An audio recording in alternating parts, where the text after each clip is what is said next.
देखो, वृंदावन नित्य वृंदावन है, यहां तो प्रेम की फुहारें बरसती ही रहती है, प्रेम की फुहारें पड़ती ही रहती है,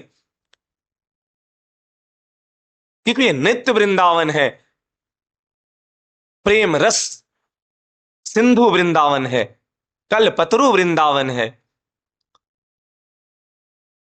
वृंदावन में हरिदास जी महाराज प्रेम की ऐसी रस वर्षा कर रहे थे। एक बार की बात है, अकबर आगरा आया हुआ था और तानसेन साथ में थे।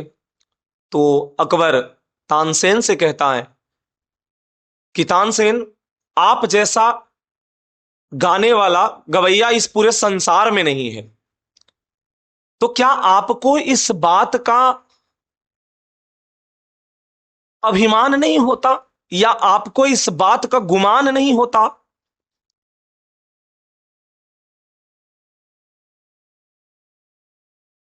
तानसेन ने, ये जो दोनों के बीच जो वार्तालाप हो रही थी वो जमुना जी के किनारे हो रही थी। बस तानसेन ने जमुना में एक उंगली ऐसे डुबोया और एक बूंद जल ऐसे गिराया। बोला, बादशाह आप इस जल को बूंदे देखें। तो हां, एक बूंद आपकी उंगली से गिरा। बोले, ये एक बूंद जल मैं हूं, और ये बहती जमुना, अनंत बहती जमुना, ये हमारे गुरुदेव हैं। तो बोले, आपसे भी बड़ा कोई गवैया इस संसार में है, गाने वाला कोई संसार में है, संगीतज्ञ कोई संसार में है? हमें तो लगता था कि आप ही सर्व संगीत के ज्ञाता हैं और विद्वता रखते हैं, क्योंकि तानसेन कोई छोटे मोटे गवैया नहीं थे, छोटे मोटे गायक नहीं थे। जब वो गाते थे तो दीप जल जाते थे, वर्षा होने लगती थी, ना जाने क्या क्या, जिस राग में वो गाते उसी राग की प्रभाव पड़ते थे वहां के वातावरण में। पर तानसेन के गुरु थे स्वामी हरिदास जी महाराज, जिन्होंने निधिवन को प्रकट कर दिया, जिन्होंने बिहारी जी को प्रकट कर दिया। अकबर बोला कि हम आपके गुरु जी को सुनना चाहते हैं।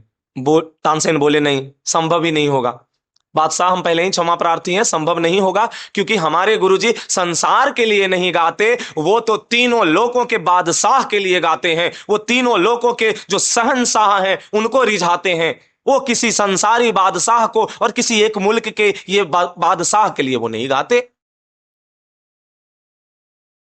और सच में जो कंठ प्रभु अगर दें, किसी को भी कंठ अगर दिए हो, हम कहते हैं कि कंठ बड़े ही उत्तम सेवा है। अगर कंठ की सेवा अगर सिर्फ प्रभु को रिझाने के लिए कर दिया जाए तो बहुत जल्द प्रभु रिझते हैं। बड़ी कृपा पात्र है जिनको कंठ मिला है और कंठ का स्वर उनके पास है, पर उसको संसार को रिझाने में, ये चंद सिक्कों की खनक को पाने के लिए वो अपनी, अगर इसको ना करें प्रयोग और संसार को ना रिझा करके स्वयं प्रभु की ओर अगर इसको प्रयोग करें, तो जीवन धन्य हो जाए, जीवन कल्याण हो जाए। अब स्वामी हरिदास जी बैठे हुए थे। अच्छा, एक शर्त रखी गई। तानसेन बोला कि ठीक है, हम आपको दर्शन तो कराएंगे, पर आप दूर से रह करके सुनेंगे और आप कुछ बोलेंगे नहीं, और एक और शर्त, आप हमारे नौकर बन करके चलेंगे। अच्छा, वो देखिए, तानसेन ने इसलिए यह शर्त रखा कि ताकि इनसे पीछा छूटे, पर ऐसा हुआ नहीं। वो अकबर सहर स्वीकार कर लिया कि हाँ हाँ, आप जैसा कहें मैं वैसा करने को तैयार हूं। जब वृंदावन पहुंचा, तानसेन अपने गुरु से मिले। बोले, आओ तानसेन, कैसे आना हुआ? गुरुदेव, इधर ही कुछ भ्रमण के लिए आए थे बादशाह के साथ, तो सोचे वृंदावन चलते हैं, अपने गुरुदेव से मिल लेते हैं। तो ठीक है, कुछ सुनाओ।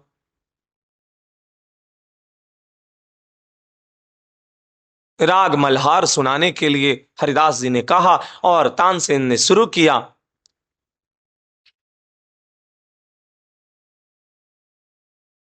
तंबूरा उठाया, तानसेन ने शुरू किया।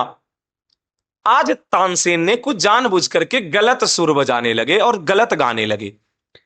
हरिदास जी महाराज को खटक गया। उन्होंने बोला, तानसेन ऐसी कैसी चूक आपसे, ये तो गलत आप गा रहे हैं, गलत बजा रहे हैं।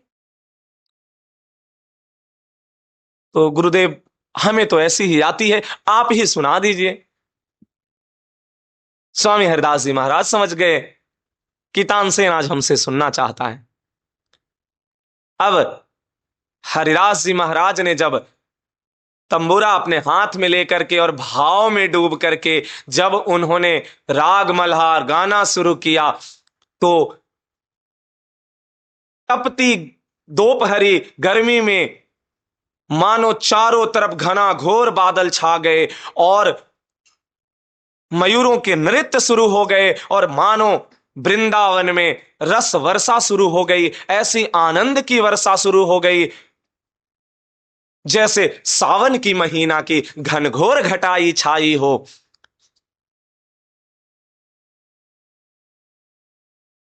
भाव में डूब करके प्रिया प्रीतम की भाव में ऐसे विभोर हो गए स्वामी हरिदास जी महाराज। प्रेम की पराकाष्ठा ही यही है, वृंदावन की रस उपासना ही यही है कि जो प्रेम में डूब जाए तो प्रिया प्रीतम को मानो ऐसे चलते फिरते प्रिया प्रीतम के साथ गलवैया डाले घूम सकता है, फिर सकता है। यही वृंदावन की नित्य रस उपासना की। वाह, आनंद है आनंद वृंदावन की। अब तो अकबर से रहा नहीं गया, अकबर ने वाह वाह करता हुआ दौड़ पड़ा। अब हरिदास जी महाराज थोड़े नाराज हो गए। तानसेन की ओर भ्रिकुटी थोड़ी सी टेढ़ी हुई, क्योंकि वो भाव से बाहर निकल आए जैसे ही उसने वाह वाह किया।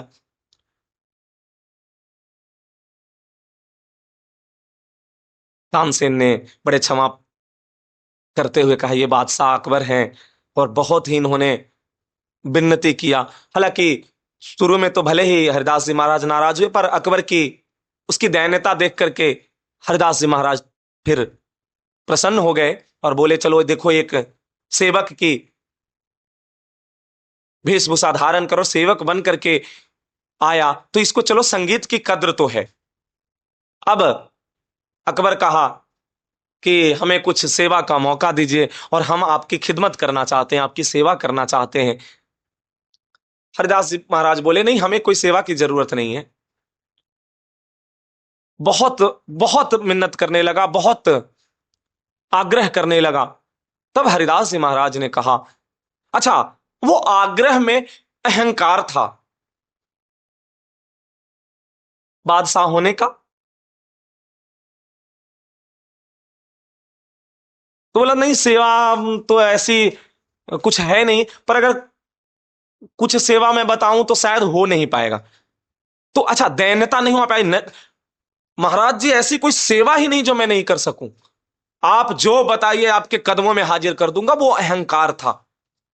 अब स्वामी हरिदास जी को लगा कि कुछ अपनी ऐसी लीला तो दिखानी पड़ेगी। अब संतों की तो लीला ही ऐसी होती है, संतों की महिमा ही ऐसी होती है। उन्होंने बोला, एक काम करो, धीर समीर घाट की सीढ़ी टूट गई है, एक कोने, उस कोने को ठीक करा दो।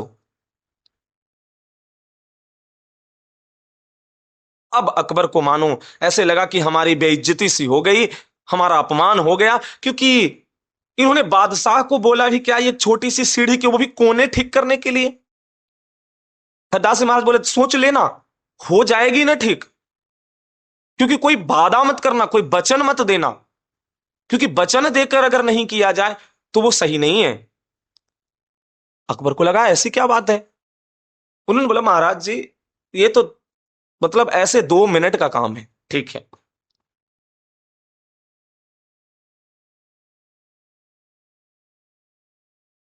अकबर गया। अब जैसे ही जमुना तट पर पहुंचा तो वो जमुना तट है नहीं जो प्रगट में था धीर समीर। नित्य वृंदावन रस में पहुंच गया, नित्य वृंदावन धाम। उन्होंने दिव्य वृंदावन को प्रकट कर दिया और हरिदास जी महाराज ने उसको दिखा दिया, ये दिव्य वृंदावन। अब तो वो देख के दिव्य वृंदावन को मानो चकाचौंध हो गया अकबर को। जब सीढ़ी, धीर समीर घाट के सीढ़ी देख रहा है कि एक कोना टूटी हुई, तो देख के, क्योंकि वो, अब बताया जाता है कि वो जो धीर समीर की सीढ़ी थी वो लगभग 10-12 हाथ लंबी थी।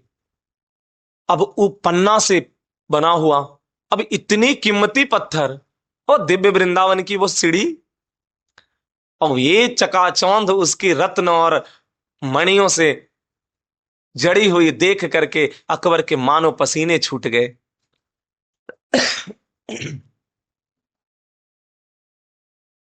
अकबर ने तो मानो अपना आत्मसमर्पण ही कर दिया। बोला ये क्या। उन्होंने हरदास जी महाराज के पास नतमस्तक होकर कहा, प्रभु महाराज जी, ये तो हमारे बस की बात नहीं है।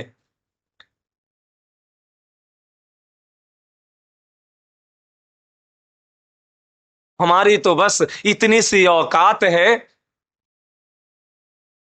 जो मैं कुछ कर सकूं वो सिर्फ जमाने की बात है।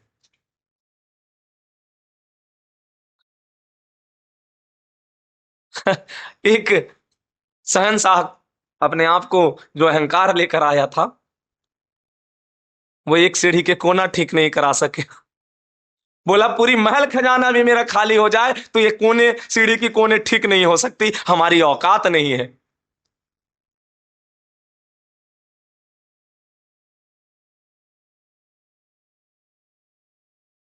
अकबर विनम्र होकर के चरणों में गिर पड़ा, साष्टांग होकर के कहा, अब मेरे लायक कोई और सेवा अगर हो, मेरे लायक कोई और सेवा हो तो आज्ञा करें।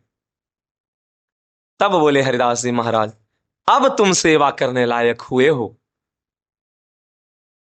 अब तुम सेवा करने लायक हुए हो, अब तुम सेवा कर सकते हो। पहले सेवा के लायक नहीं थे क्योंकि अहंकार लेकर आए थे।